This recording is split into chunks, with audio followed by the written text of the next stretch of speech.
Hi everybody, my name is Mike. I'm the Cub Scout Roundtable Commissioner here in the Sunset Trail District, which is part of the Cascade Pacific Council. And today I'm here to tell you about the Scouter's Key Award. In a nutshell, this award is very similar to the Scouter's Training Award, but it's available only to a select set of adult leader positions, and some of the requirements are more challenging.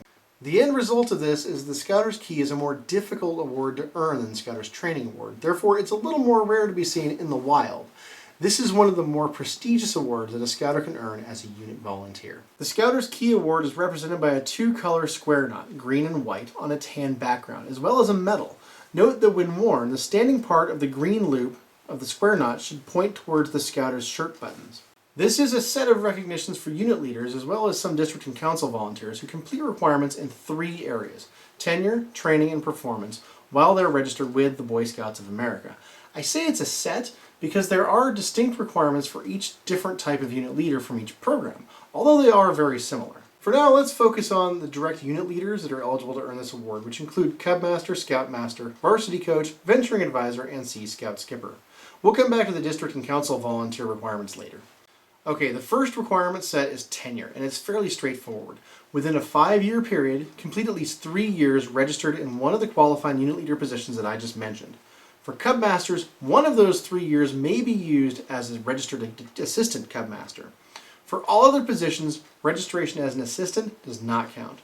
Note that tenure used to earn the Scouter's Training Award can also be used to earn the Scouter's Key, if that's applicable to you. In other words, you can overlap the tenure requirements for those two awards.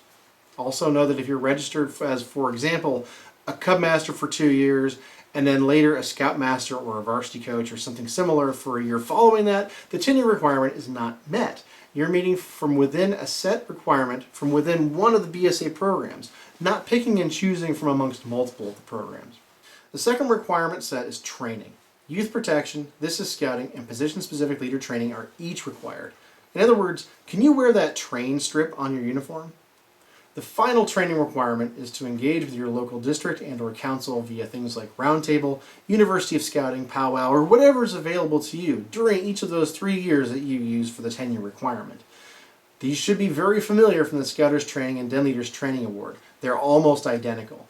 We really want our Scouters to be engaged and to continue learning throughout their tenure. Finally, we come to the performance requirement set.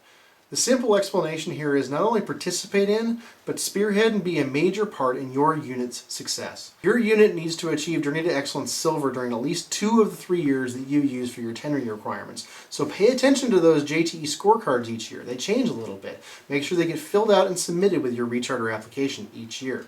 Also have and participate in an annual planning conference and publish a calendar or a schedule during each year. Also, one final thing, participate in one additional supplemental training during the tenure used for this award. Some good examples of that would be Baloo, Outdoor Weeblos Leader Skills for Cub Scouters, Wood Badge, Sea Badge, Powderhorn, Philmont Training, Commissioner's College, Train the Trainer, Trainer's Edge, you name it, there's a huge list. Choose one. It's great stuff.